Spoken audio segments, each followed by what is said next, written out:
It's time now for French Connections, our weekly look at the intricacies of life here in France with our very own Florence Villeneuve. Hey, Jeannie. Hi, Flo. This week, we're going to start with a riddle. What do the baguette, Paris bistros, and bouquinistes, those booksellers on the Seine, have in common? Well, Jeannie, they all start with a B, first of all. That's not it. That's not it. So, basically, there are various groups lobbying for all three of these Bs to be granted the intangible cultural heritage label from the United Nations cultural organization UNESCO, which is actually based here in Paris. Now, this title, which is kind of a mouthful, recognizes practices, events, and crafts that are not physical sites but are still a unique part of a country's cultural heritage. For instance, Belgian beer culture, the Korean way of making kimchi, or more recently, Neapolitan pizza. Now, since it was created in 2008, this label has been given to over 450 entities in the world, including 15 here in France. For instance, France's gastronomic meal. That is something that is part of the intangible cultural heritage. Now, some critics say that it's a little bit too abstract and symbolic and only promotes tourism and consumption, but others say it's actually a very important stamp of approval that helps protect local traditions and practices. France can only submit one of these dossiers to UNESCO every 2 years, so the competition between the three is very tough. Let's focus now on the first one, bakers, the baguette. Bakers made headlines earlier for pushing the baguette, which is, of course, the most recognizable bread perhaps in the world. That's right. And you might be surprised that it doesn't already have the status of this intangible cultural heritage. Now, arguably, you can't get more French than the baguette. And for many people, it's the symbol of France, so long as it's done the right way. Take a listen. It can't be overcooked. Crunchy and dense. It has to be soft but not chewy. It's the image of France. The Parisian with a beret, a baguette, and a camembert. People love baguettes. It's their favorite bread. It's what they order and love the most. Yeah, she's very happy. And the baguette can be happy because actually it's got a lot of support, including from the president, Emmanuel Macron, who says the baguette is envied around the whole world and needs to be protected. And that's indeed what bakers want. They want to protect the quality of the traditional baguette, and essentially because it's facing a lot of competition, say, from big supermarkets. And also it's in trouble because eating habits are changing. People aren't eating as much as bread as they used to. Now, another French favorite is also being threatened by changing eating habits, and that's Paris's famous bistros and their sidewalk cafes. Now, they might be a staple of Parisian life, but the origin of the word is actually uncertain and hotly debated. That's right. And bistro is, in fact, our word du jour. Now, some people say the word comes from a regional word, for instance, bistrot or bistrouille, but a popular story says that it originated when Russian troops occupied Paris following the Napoleonic Wars. Essentially, they weren't allowed to drink on duty, and so when they would go to cafes, they would speak to waiters in Russian. They would say, bistro, bistro, which means quickly, give me my order very quickly. Now, these days, bistros are a place where people take their time. They can go in for a coffee or a drink with their friends or a delicious meal because in bistros you can eat quite well and it's not that expensive. It's a place where life happens, essentially. People fall in love, sometimes they break up, and for many people who live in very cramped city apartments, it's actually an extension of their home. For me, the bistro is convivial. It's like being with your friends in your living room.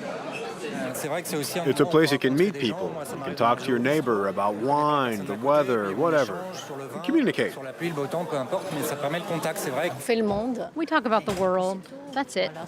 It's a way of getting out of the house at certain times of the day and to get together. Time stops when you're at a terrace. You get out of the rush of the city. You get together to talk about everyday things. You escape in a way. Bistros and sidewalk cafes exist all across France. Why are the ones in Paris pushing for this status? Well, those leading the initiative say that bistros are really part of the city's heart and soul, and actually they point to the very central role that bistros and sidewalk cafes played in the wake of the November 2015 terrorist attacks. Bistros became a symbol of resilience, and going to them was actually kind of an act of resistance. But professionals say that bistros are actually in danger. The number of bistros in Paris has dropped by 50% in the last 20 years. This due to a rise in rents, essentially, and also changing eating habits. A lot of people like to go to fast food joints instead. Now, this is an endangered species, according to professionals, that is really important to save. Bistros are a space of freedom, equality. Everyone can buy an egg for €1 or a coffee for €1.20 or a glass of wine for a couple of euros. It's a place of fraternity and solidarity because people talk to each other. The clientele is what makes the bistro. I'm always amazed to see people meet in my bistro. It's one of the last places where people interact without judging each other for their social background. Sans a priori situation sociale. So there's the bistros vying for protection, the baguette. Time now for the third B, the bouquinistes, these iconic green booksellers. Why are they fighting for protection? Well, what's interesting is this is really a unique institution to Paris that you might not notice at first, but it's a tradition that dates back 5 centuries. Now, these iconic green stalls are said to make up the world's largest open-air bookshop. Open every day, rain or shine. It's really a bookworm's paradise. And as for the bouquinistes, they're much more than just booksellers. They're actually ambassadors for Paris and Parisian culture. Take a listen. I love the people who sell the books. They have a personal relationship. It's not like the big stores. It's a culture, a tradition. These people really bring you a lot. They can show you a book you didn't know about. I moved to Paris on purpose for the bouquinistes. So yes, it's part of any stroll through the capital. These books have lived. They've gone from hand to hand. They have a past we'll never know. There. Look at this beauty. You can't find this anymore.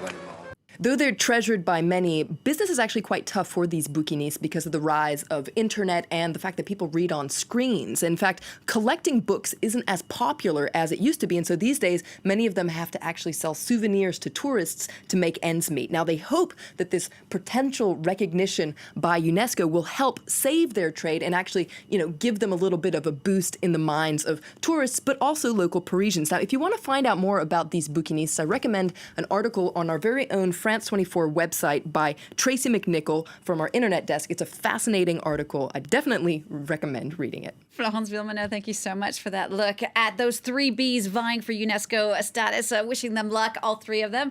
If you have any more questions for Flo about anything about France or the French, don't forget you can ask her. Just send a tweet at Flo Villeminot.